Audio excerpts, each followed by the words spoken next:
What is up, everybody? My name is Kyle and welcome to my channel. Today's video is gonna be like a home decor video, and I'm gonna try to do it in like a video essay style. I don't have anything written, but I have a little bit of an outline right here. And I just wanted to talk through that. I'll be cutting in video of everything that I'm talking about and some examples, but what I really wanted to cover today was wall art that isn't wall art or like traditional wall art. So if you've seen some of my videos, you've probably already seen that I don't just have traditional wall art on my walls. I do have like, framed art prints. I do have a painting or two. I do have show posters and stuff like that. But mixed into a lot of that, I have some like non-traditional wall art. And frankly, that's some of my favorite wall art and some of my favorite ways to do up my walls. So I wanted to talk through some of that. Again, I'm gonna cut in some video of everything that I'm talking about, but yeah, this just seemed like a cool style to try. Hopefully it works. And yeah, this is a topic that I've wanted to cover. So yeah, we'll just dive in.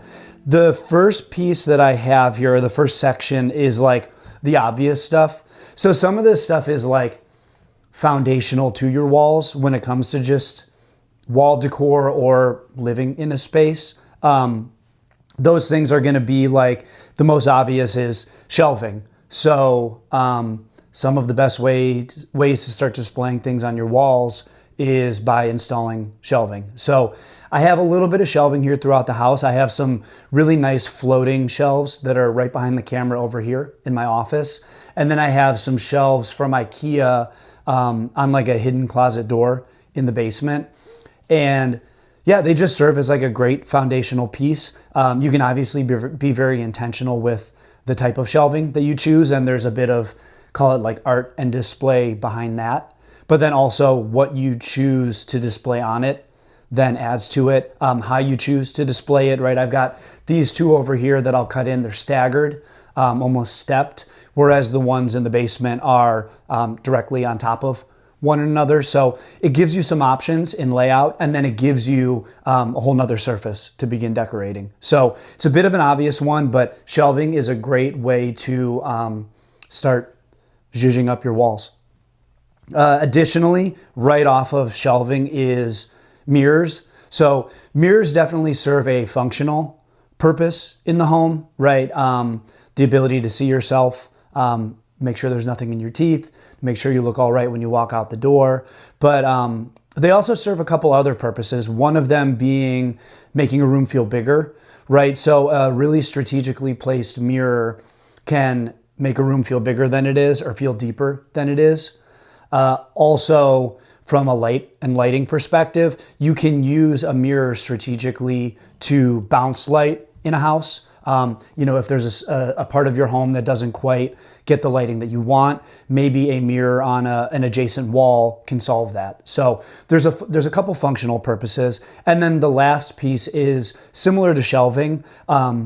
Just the mirrors themselves, there's an aesthetic to it, right? Whether or not you want to choose a natural wood frame for the mirror or a metal frame, a plastic frame, the size of the mirror compared to where you're putting it on the wall, the shape of the mirror, whether it stands vertically or sits horizontally. All these things become considerations, and then through that intentionality, I would put them in the realm of wall art that isn't traditional wall art, right? Because if you take shape, finish, trim, placement, and all these things into consideration, there is an artistic approach to what you're doing with your mirrors on your wall.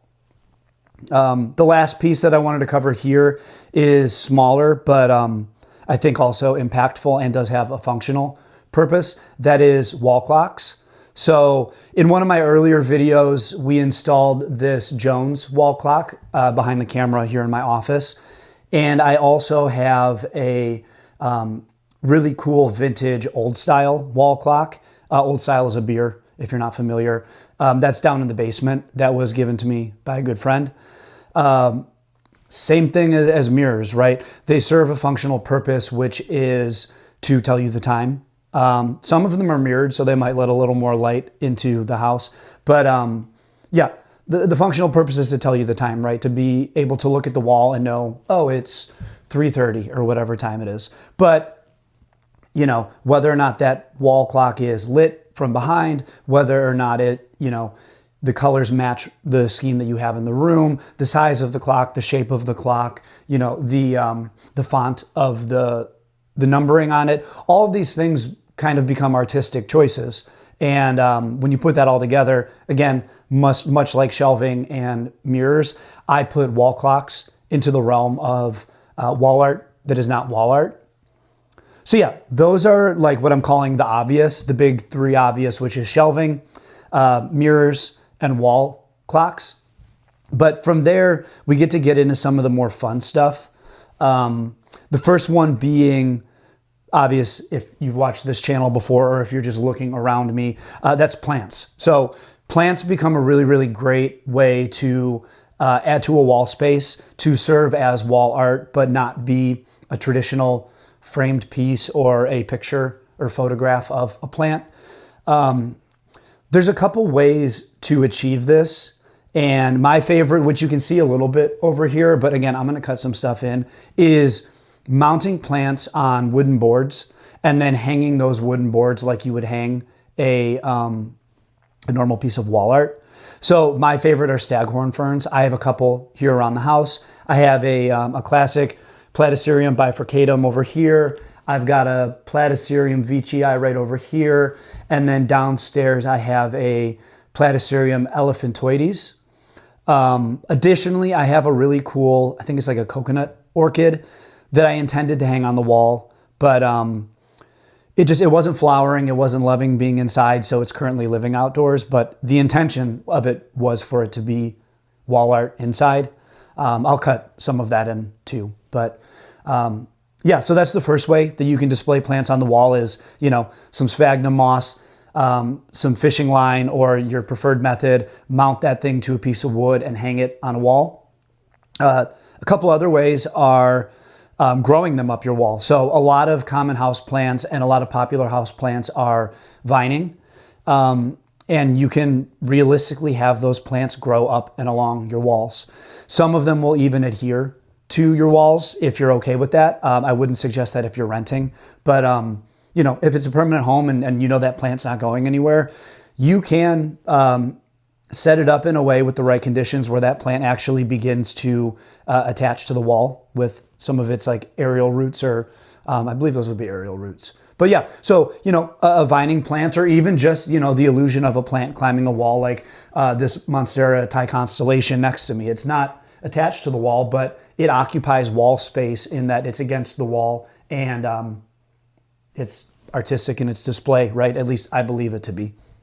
So mounting and hanging on the walls, climbing them and vining them up or along the walls. And then the last one that I'll throw in there, and I don't have it, is just, you know, like putting plants on hooks like air plants and hanging them on walls is another way. I guess, you know what, I'll throw this in there too, like, and we'll see it because I'll cut it in. My Hoya linearis, which is a hanging plant that I have hanging in my guest room, that has a hook that's mounted to the wall that hangs the plant out into the space.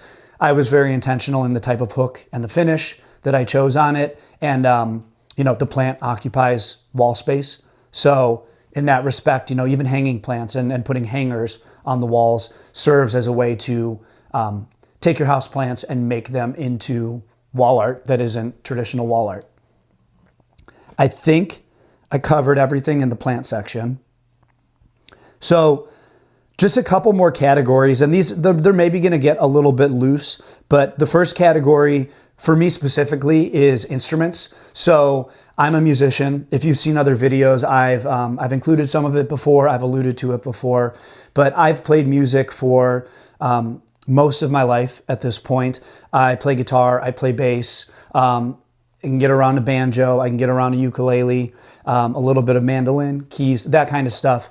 This isn't like a laundry list of stuff that I play, but the point is all of these instruments are different. They all have different shapes. I have them in different styles, and with some instrument hooks for the walls, you can very easily turn your instruments into wall art. So I called out some of my more obscure instruments because they're instruments that I don't touch a lot, that I like displaying.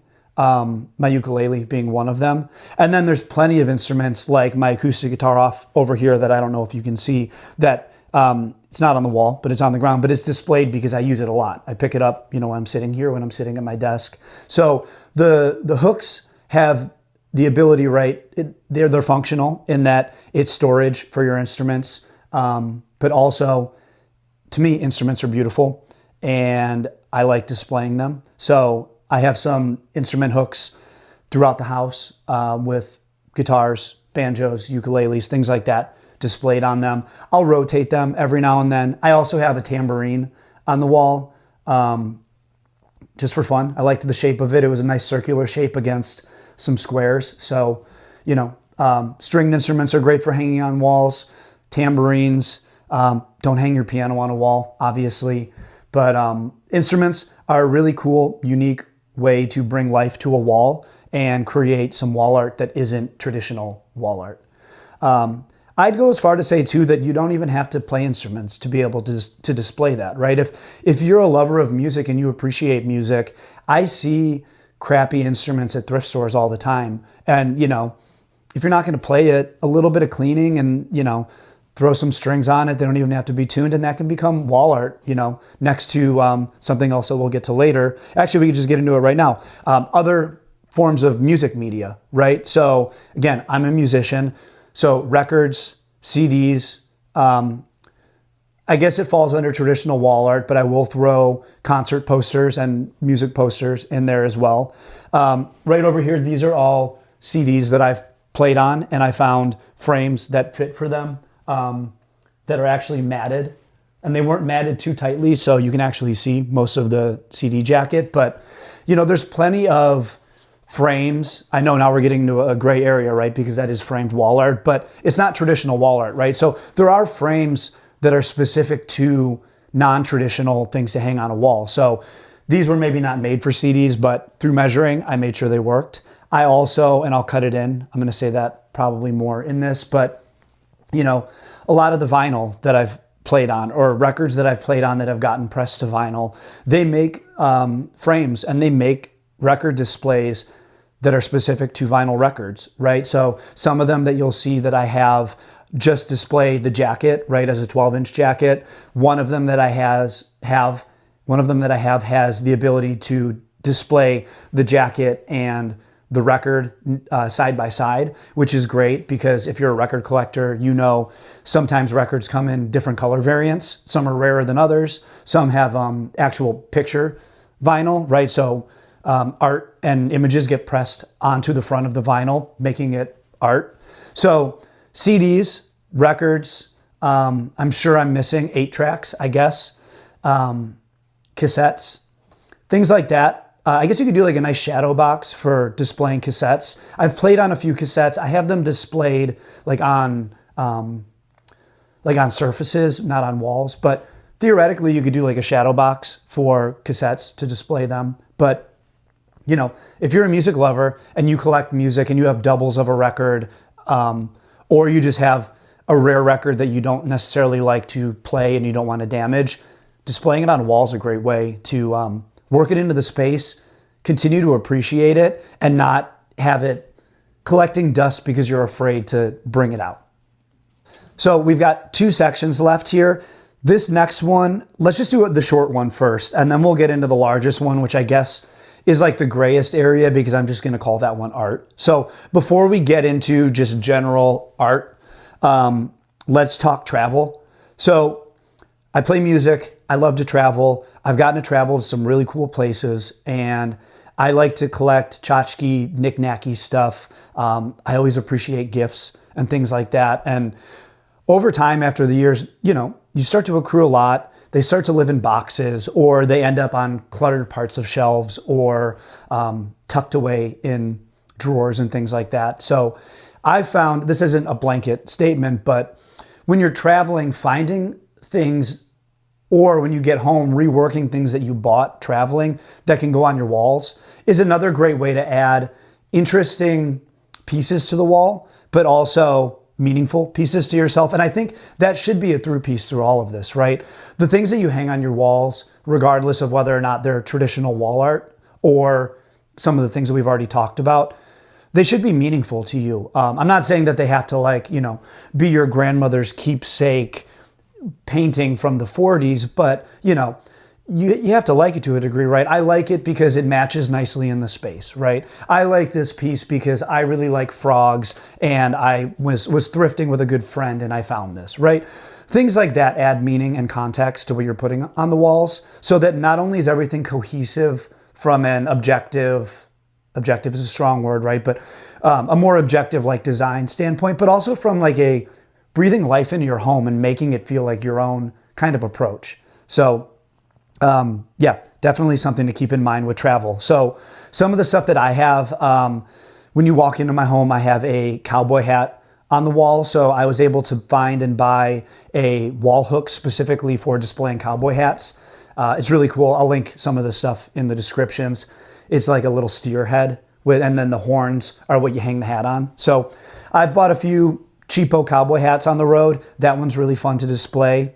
I also have a tea towel from a short tour I did in Japan back in 2016. A friend and a fan gifted me a really, really cool tea towel that, you know, I didn't necessarily, it's not that I didn't have a use for it, but I didn't want to use it because I didn't want anything to happen to it. So I bought a really cool kind of frame, and you'll see it when I cut this in, and I have another piece that uses this kind of frame. Essentially, it's magnetic wooden pieces, and what you do is there's like a wooden piece on top, and there's two pieces to it with magnets, and then it has the strap to hang, and you put the art in between those two pieces of wood, and the magnet holds it in place. And then from a decorative standpoint, there's another set on the bottom, so you just take the two pieces, clip them together. Maybe I'll demo it too in the clip, but clip them together, and then you can turn, you know, a towel, a piece of fabric, a metal newspaper plate, which I'll talk about in a little bit. You can turn that into wall art without having a custom frame made or shopping around to try to find the perfect frame, or which is probably the least ideal, finding a frame that just really doesn't fit the piece. And I'm not an expert there, so I'm sure there are videos about how to fit your artwork to the right frames and the right pieces, and even like to the right dimensions and sizes against your walls, but we won't get into that here. I'm just saying that this way of displaying art, the way I have the tea towel displayed, is a nice way to display stuff without getting custom frames. And that type of frame, this type of mounting device, comes in different sizes and different widths. So yeah, when it comes to travel, I think that's really all I have, the cowboy hat and the tea towel, but something to keep in mind when you're traveling. Magnets are always cool, right, for your refrigerator, and a t-shirt is great, but they get worn and they end up as like pajama t-shirts and stuff. But finding intentional things on the road and in your travels that you can use as wall art or even just display art at home, to me is always really cool. It's got a story behind it. You went to the place, and yeah.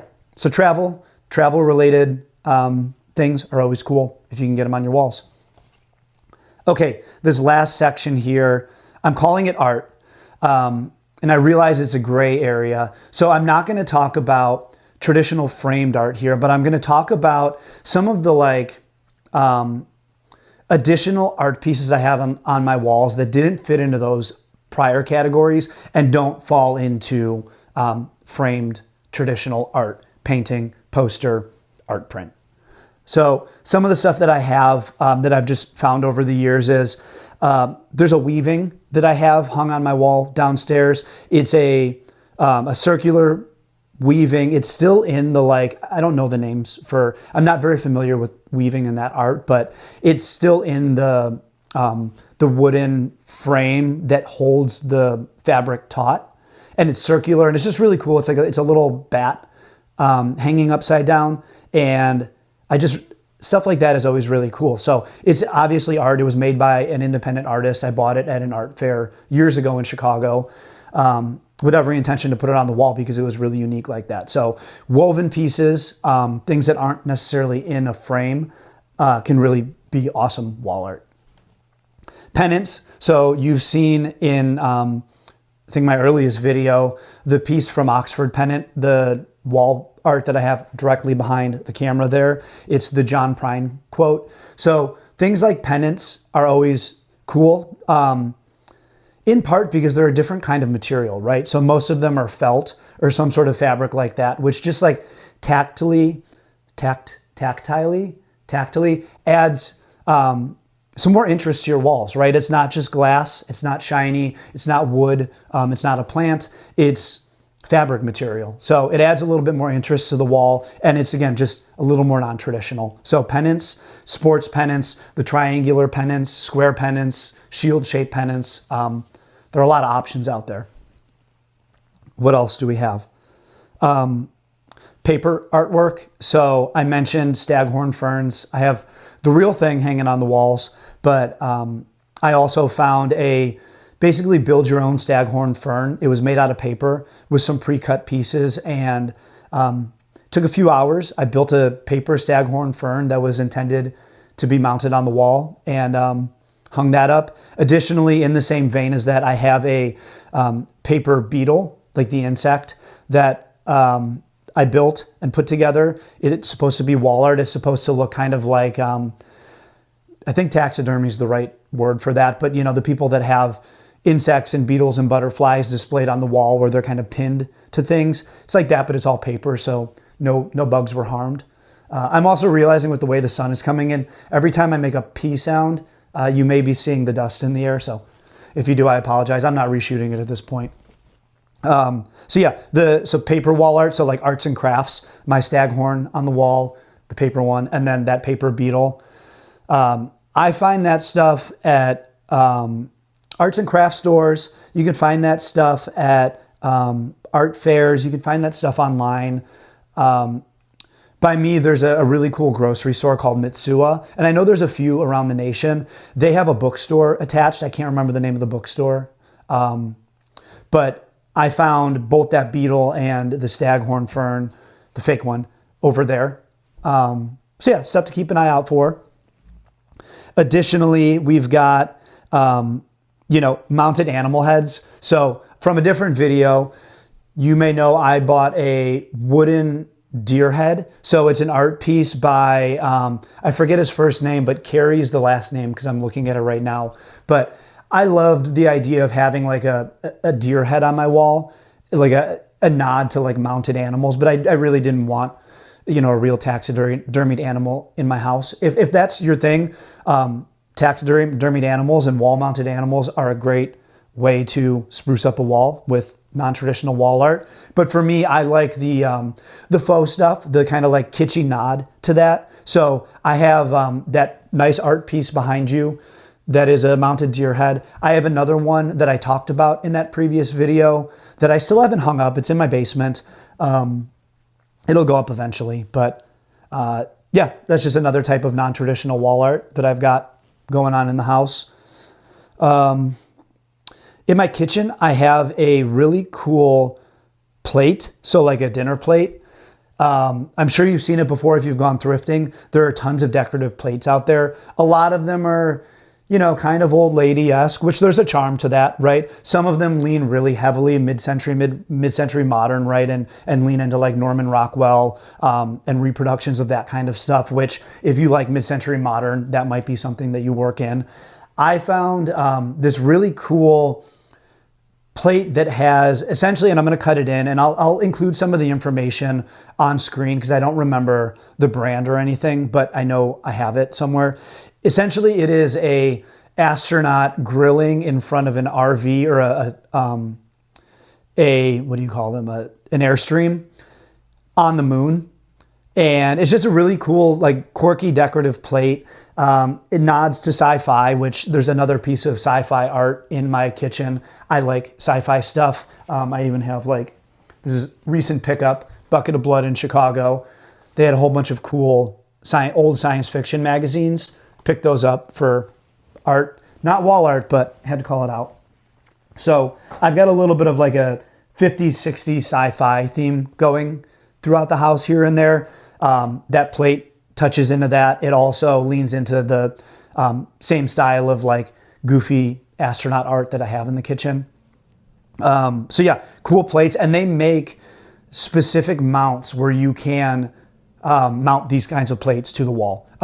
They're like metal hooks that have springs so that you can adjust depending on the size of the plate. And then there's like a little space on the back where you can hook that into the wall. So they make, and I'll link stuff, I'll put some examples in the description, but they make hardware specific to hanging plates on walls. Your grandmother probably already knew this. Your great grandmother definitely already knew this, but I'm here to tell you this now. Okay, what else do we got here? Oh, these are just like the quick hits. So the last few things that I wanted to talk about is, it's wall art, but it's non-traditional. I do have one of the Lego art pieces. So it's the Great Wave. That was really fun to build. It's a really cool piece. It's got some depth to it and some like 3D to it, right? So I've got it on a south wall, but when the sun comes in from the west, it's cool because it kind of casts interesting shadows because, some of the Legos are taller than others. Just really, really cool non-traditional art that looks like traditional art to put on your wall. So Lego pieces, I've got the Great Wave. I know there's the Mona Lisa, and I know they have Van Gogh sunflowers, which I'm interested in, but I don't have. And then there's a few more out there that if you know Lego stuff, you know the other ones that I'm talking about. But that's always really cool. Additionally, much like that tea towel, I'm from Chicago. The Cubs won the World Series in my lifetime, which is crazy. When the Cubs won the World Series, I was working for a company that was right next door to Tribune Tower. And the Chicago Tribune was selling the newspaper plates, like the printing plates that they printed the homepage, like the homepage, digital world. They printed the front page of the Chicago Tribune the day after the Cubs won the World Series. That plate, they actually sold those plates from the Tribune building. They made a bunch of replicas of them, right? Like I don't think the one that I bought was actually used in the press, but they made a ton of them. I was working next door. I posted up, I bought one. So I have that hanging on the wall, and I used that same kind of like magnetic clip style display to get that up on the wall because I didn't want to get a custom frame for it. It was going to be really expensive. It's a really weird size. So another great example of like a weird shaped piece of art that I wanted on my wall that instead of paying a ton to get custom framed, I ended up just finding a different framing solution for. Okay, we're in the home stretch here. The last couple things I've got here is in the basement. I mentioned I played in bands. I used to work for a graphic t-shirt company, and way back in the day, I worked with one of our screen printers to have a screen printed for me to make t-shirts for the band myself. That band doesn't play anymore. We're not currently active, but I still have the screen for printing, and I've got that hung up in my back room. Just a really cool, unique piece, right? There's a lot of story behind it. I used it to make merchandise. I used it to press jackets for 7 inches. I used it to, no, I didn't. That was a different screen, but I use it to press t-shirts, posters, that kind of stuff. So actual screens for screen printing make really cool, unique art. Also masks. So I have a mask down in the basement, like a paper mache luchador mask. My sister got it for me when she went to Mexico City. So though I've never been myself, I'd love to go. It was a really cool keepsake that my sister brought back for me that meant a lot to me because she thought of me when she saw it and she got it for me. So masks, kind of like hats, right? Another cool headpiece to hang on your wall. I guess you could throw helmets in there too. I don't know if you'd want to hang a helmet on your wall, but I guess you could. I guess, yeah, I'm just going to throw 2 more things on here and we'll wrap it up.